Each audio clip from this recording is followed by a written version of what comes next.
Malik and those with him attacked the elephants with spears and swords and pelted them with arrows. Then the elephants returned to the army of the satrap and trampled upon many of them. Malik and all his companions attacked the Marzban and his companions, and the ranks of the Marzban rose up. They walked around, then the satrap's soldiers retreated, one to another, and returned to where they were.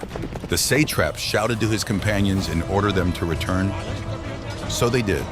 The two groups met, and the beating and stabbing took place. The fighting intensified, and the battle became intense. All she could hear was the clang of iron and the clash of swords. So they fought on that day, until night fell between them. Some of them withdrew from each other, and there was a lot of killing and wounding among all of them. Then they rose early the next day and fought fiercely, and many of the Marzban's soldiers were killed, and the Az forces held out against them until night fell between them.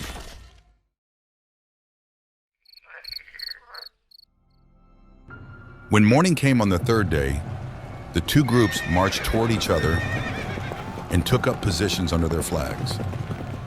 Then 4 people came from the satraps and the bracelets, each of whom was counted as 1,000 men, until they approached Malik and said, "Come to us, and we will do justice to you, and we will fight you one by one."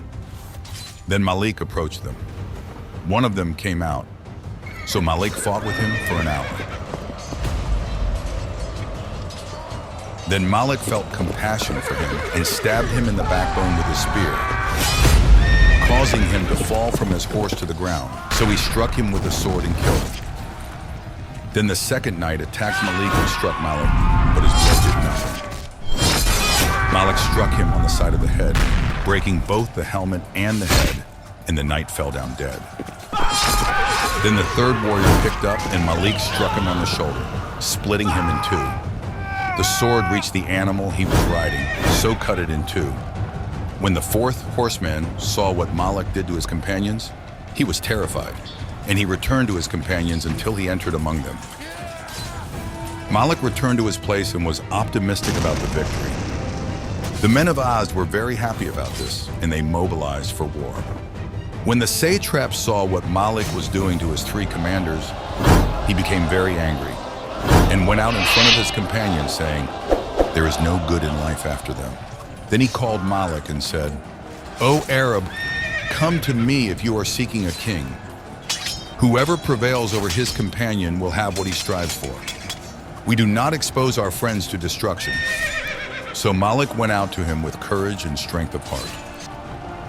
The two fought among the ranks of the armies for a long time. The soldiers held the reins of the horses, watching what would happen between the two. The satrap attacked Malik with the sword like a valiant lion. Malik escaped from him and struck him with his sword on the corner of his head, breaking the helmet and shield and separating his head from his body. So the two parties marched against each other and fought from midday until afternoon, and the companions of the satrap ate the sword. The Az attacked them with beatings and stabbings. So they turned, defeated on their faces, fleeing until they had finished their army, and many of them were killed, and many of the wounds were seen in their common people.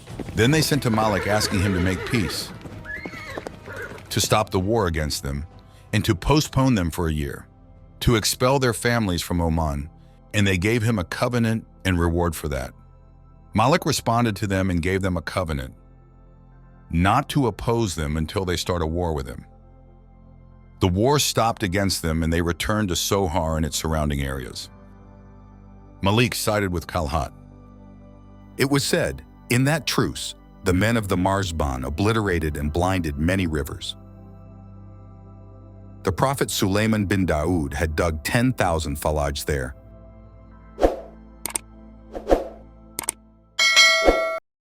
They wrote to their king, Dara bin Bahman, about the arrival of Malik to Oman with those with him. They told him about the war that had taken place between them and him, and the killing of their satrap leader and the rest of their companions. They told him of their weakness and inability, and they asked his permission to come to him with their families and descendants. When their letter reached him and he read it, he became very angry. He felt anxious and vowed to take revenge on those of his friends and leaders who had killed him. So he called for a leader from among the great leaders of his satraps and commanders, and appointed for him 3,000 of the most esteemed of his companions and satraps. He sent them to support his companions who were in Oman. So they sailed to Bahrain, then left for Oman. All this, and Malik did not know about it. When King Dara's soldiers reached their companions in Sohar, they began to prepare for war until the truce expired. Malik appointed someone to find out their news.